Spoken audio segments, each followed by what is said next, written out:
When does self-empowerment become self-inflation? Can we identify the tipping point between healthy confidence and toxic grandiosity? We all know people in our lives who have this delusional sense of self-confidence and are very difficult to be around. I know that I've been that guy, and maybe you've been that individual too. These are the kinds of people who strut through the streets like prideful peacocks, believing that they are God's gift on earth.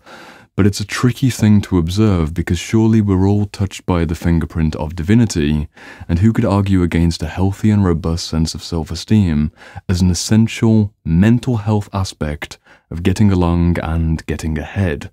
Well, today we're going to be dealing with this question of how to not fall prey to the inner archetypes. We're going to be trying to find the tipping point between empowerment and grandiosity, but it's a very imprecise psychological territory, because there's no definitive answer. We cannot really give a true moment where, oh, we're grandiose. It depends on the person and it depends on the history. But let's strip it back to the basics by defining the grandiosity wound, because this is going to be very important as you go deeper into your self-potential and self-actualization, because you'll almost certainly get a little bit inflated.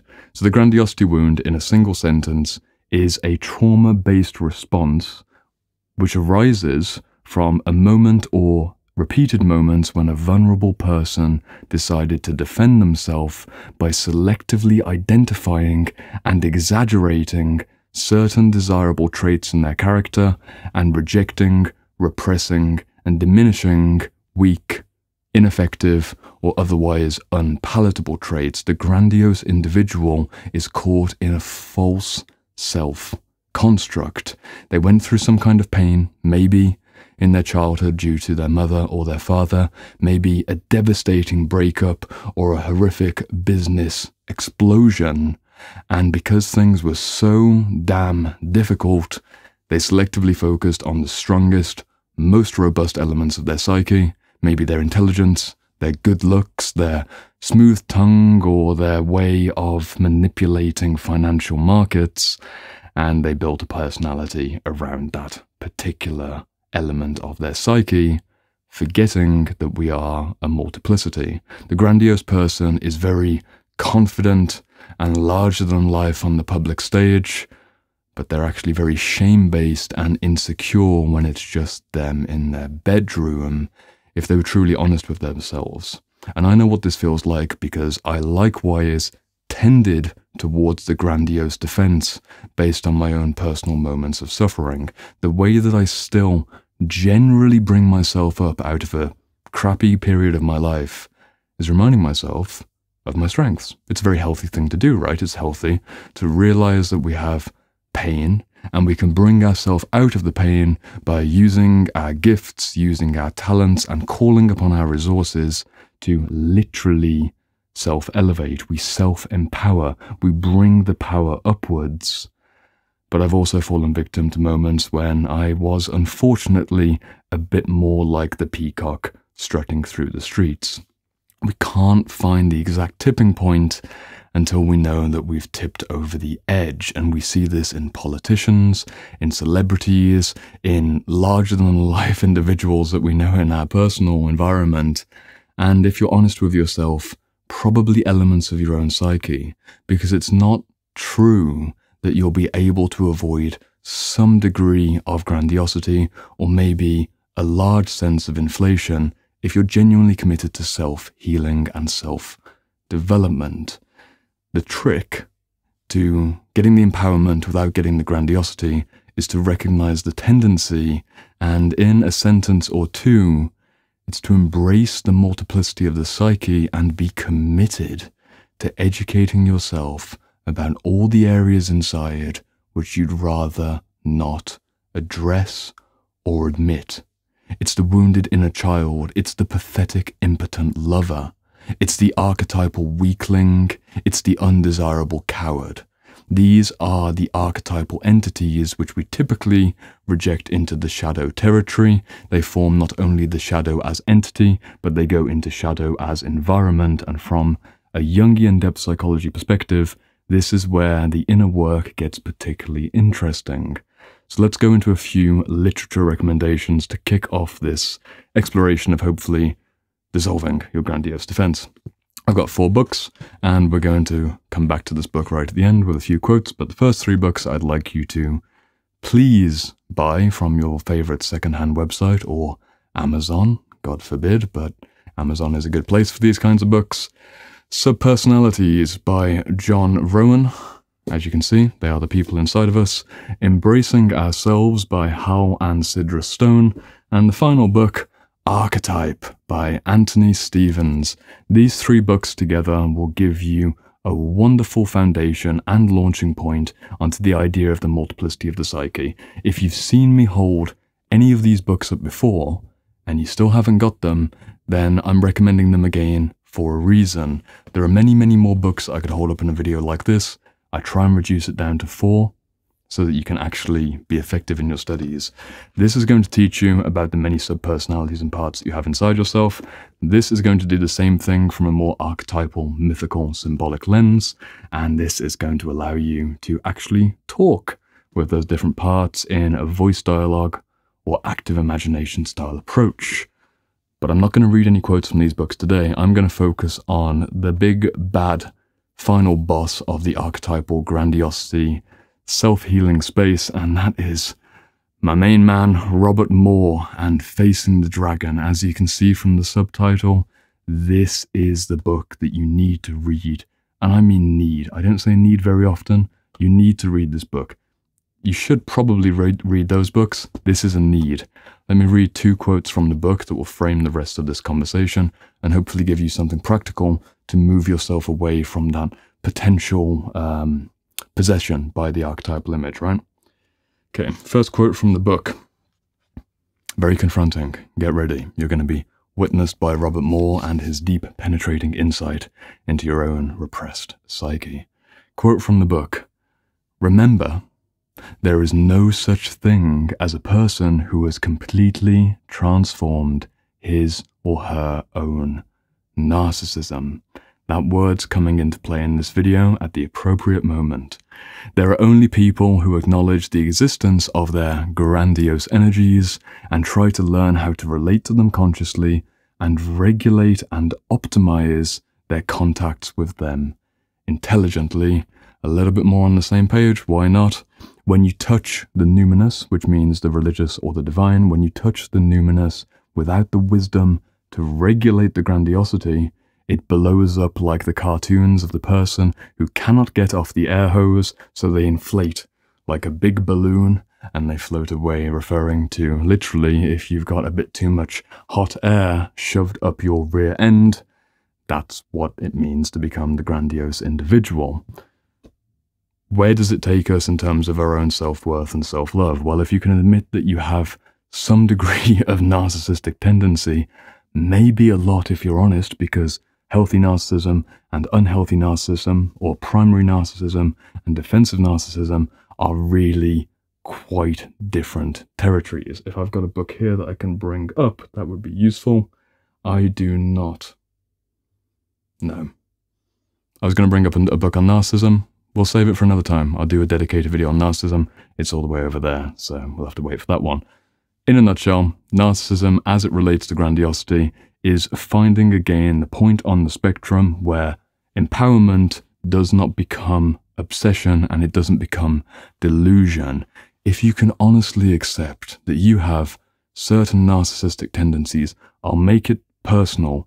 I have certain narcissistic tendencies which mean that when I tap into the feeling of being gifted in one form or another, if I don't regulate my own desire to self-inflate and be larger than everyone else, I become a very unpalatable and very arrogant individual. That fine line again between arrogance and confidence. And what do you do if you've got a gift and other people actually mirror that gift? That's a good question, because the delusional narcissist or the delusional grandiose individual is delusional because no one else confirms their delusional reality.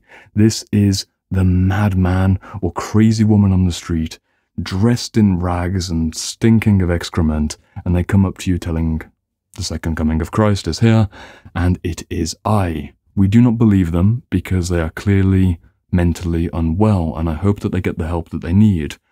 But we catch their inflation. We see that they're clearly not the thing that they think they are. But what happens if the world mirrors back your own specialness? And this is something that you need to watch out for if you're someone in a powerful position, an influential position. Maybe that could be in business, it could be in dating. You've got a lot of money, a lot of wealth in business, you've got a lot of success in the dating space, or maybe you're someone like myself who's building a digital reputation and you have dozens of people every single day leaving comments about how good you are. I need to be particularly careful when I go to the comment section to make sure that I appreciate with an open heart. Thank you. I really appreciate that this video was useful for you and not allowing every single comment, again, every comment like an air hose at my rear end, bigger and bigger and bigger and bigger, because I will set myself up for a grandiose collapse. But one more quote from the book, it relates directly to this topic. Here we go. We don't want to eliminate archetypal energies, but neither do we want them to destroy us. We want and need these energies to fuel and enrich life.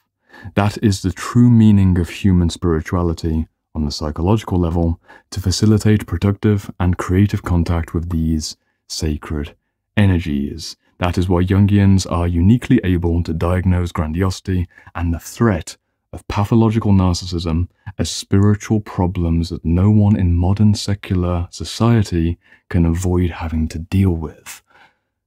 Elsewhere in the book, Robert Moore makes an excellent point about the individual who believes himself to be a king and is given that energy as a reflection from society. This is the successful narcissist. This is the career politician, or the incredibly well-loved celebrity, or perhaps the guru in the spiritual community who has all the adoring men and women bowing at his or her feet. If the mirrored reality confirms the delusional reality inside of the distorted psychology of a particular individual with a grandiose ensnarement, complex way of saying, if other people say that you are indeed as good as you believe you are, that takes you into very, very tricky territory. But we also need a healthy degree of that when it comes to attachment and mirroring and healthy validation from the environment. I can't make a video like this for you and not draw attention to the fact that when I'm doing private one-to-one sessions, which is 4 months of intensive collaboration, a really exclusive process, I put myself so much into that individual's story, and particularly into their potential, that I hold a certain torch in the dark just to remind them, based on what they've shared with me, of where they're going. They might share with me, let's imagine it's a young man who's sharing with me his desire to break through into 6 figures revenue on that particular year. We've got 4 months together. He wants to hit the mark by month 7, and he's currently halfway there. I take his words, I take his potential grandiosity, or maybe healthy self-esteem, we don't know at this point, but I have a genuine faith-based and hopefully grounded response that, okay, I think they could be this kind of guy.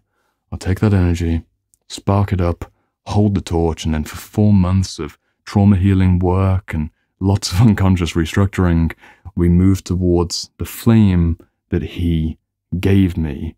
I become a flame bearer, I become a custodian of his projected value, and that potentially puts me at risk of falling into his grandiose trap. But it also makes me a good helper, because I believe in him. This is also the quality that we need from a good parent. And if we want to get to the root traumatic origins of the majority of grandiose defenses, this is the little boy or the little girl who went and sat down when mom and dad wasn't looking. They drew a really lovely picture, and they go up and they run up to mom and say, look at this, what do you think? And the mom goes, yeah, it's nice, honey. Or maybe an alternative reality, and the dad, look at this, What are you doing? Why haven't you cleaned the dishes? Get back to work. I haven't got time for drawing. What do you think this is, art class? Any kind of traumatic, abusive reaction, be it avoidance or aggression towards the creativity of the child and this beautiful drawing of a blue sky with some sideways text, any possible rejection of that beautiful self-potential inside of a child has two potential responses. As a spectrum, you position yourself along the spectrum. Either it's the withdraw and assimilate, and I guess it's not very good. I should just stick to the dishes. Dad's right. And they never draw again. Or, if they're a bit more rebellious, they'll throw a bit of a tantrum, externally or internally, and basically say, screw you, Dad, I'm going to draw 5 more pictures. My response is exactly that. That's why I developed my personal grandiose defense strategy, because in an environment which is diminishing, the young child who hasn't got psychological complexity needs to overcompensate to protect that spark of soulful, creative potential.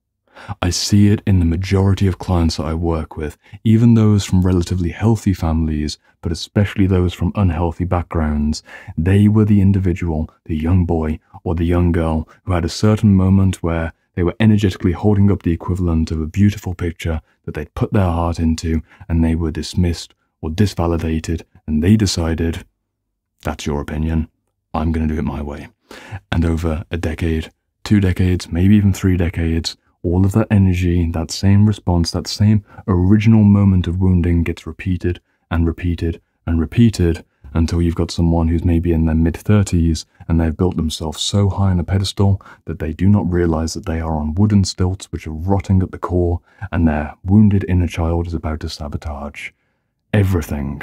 They're about to do the energetic equivalent of going to the fridge where they'd stuffed the photos at somewhere they wanted to be on the fridge, and they go up in the evening and put them up and they really want to show off, and it's like, finally, I've done it, now Dad's going to pay attention. And it all falls apart. Either they sabotage the drawings, or they get so many possibilities. The energetic essence of this grandiose defense and how to dissolve it is to realize that your pathological narcissism, moving towards pathological narcissism. I'm not saying that you're a pathological narcissist. I certainly wouldn't say that I'm a pathological narcissist, but the tendency along the spectrum towards that cluster of identifying symptoms of unhealthy narcissism can be pulled back if we have self-reflective humility. The way that I continually mitigate against my own grandiose inflation is to honestly reflect that I have days where I feel weak, I have days where I feel cowardly, I have days where I can't shoot a video, and I feel insecure about my ability to help a particular client with an intense issue. I still show up, I do the best that I can, but there are days within those days where I don't do a good job. And to get a healthy sense of self-esteem and a genuine sense of unconditional positive regard, a loving relationship to yourself built on compassion and respect, and reparent the wounds that started to fester as that grandiose response. If you can go through that process, it's a process I've been through for many years, and live on a week-by-week basis in very small percentages of intensity. It's never going up to a 100% grandiose response. It's just when I get a little bit overcharged. Pull myself back. Even playing with the energy in the video, progressively getting closer and coming in.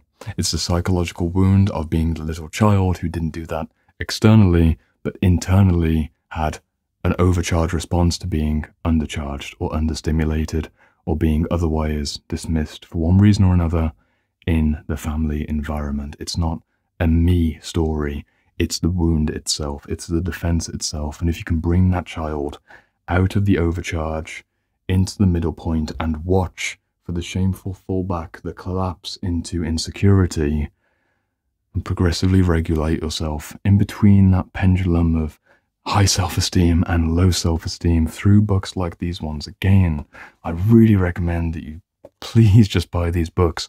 Facing the Dragon by Robert Moore, Embracing Ourselves by Hal and Sidra Stone, dropping them on the floor because you're trying to get someone to make a change in their life and educate themselves and heal their mental health.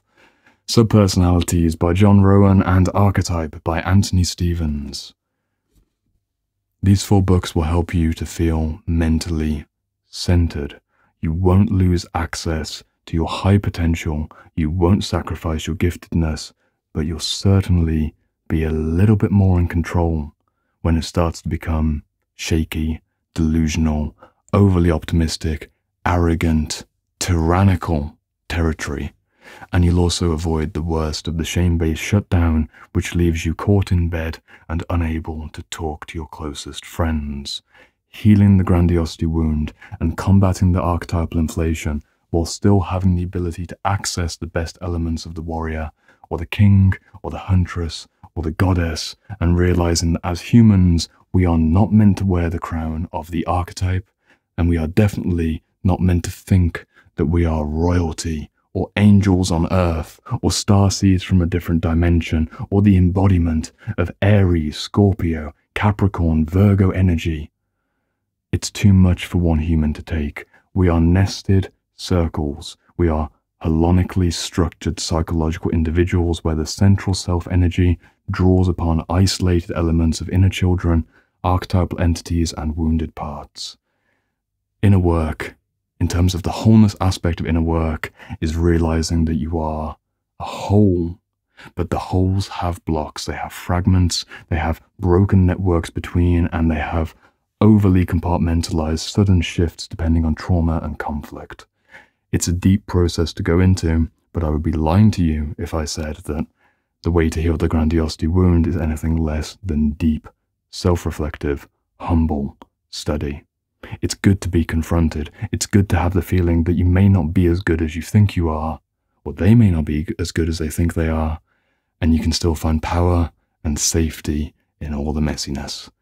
It's the way to actually achieve your high potential. It's realizing that there is a place for your weakness and your cowardice, and if you can listen to the voices, those smaller, fragile parts that say, I'm not ready for this. I'm actually not ready for this. Maybe make a better decision and don't put your career on the line or make a risky, dumb move in your dating life because you recognize your limitations, and from that counselor within, that smaller part that you push away all the way towards the back rooms, if you bring them out of that room, walk them along the corridor, and give them a seat at the table of your psyche, you might learn something new about yourself, and you'll probably feel much better on the inside. That's all I have to say in this video. I appreciate your attention.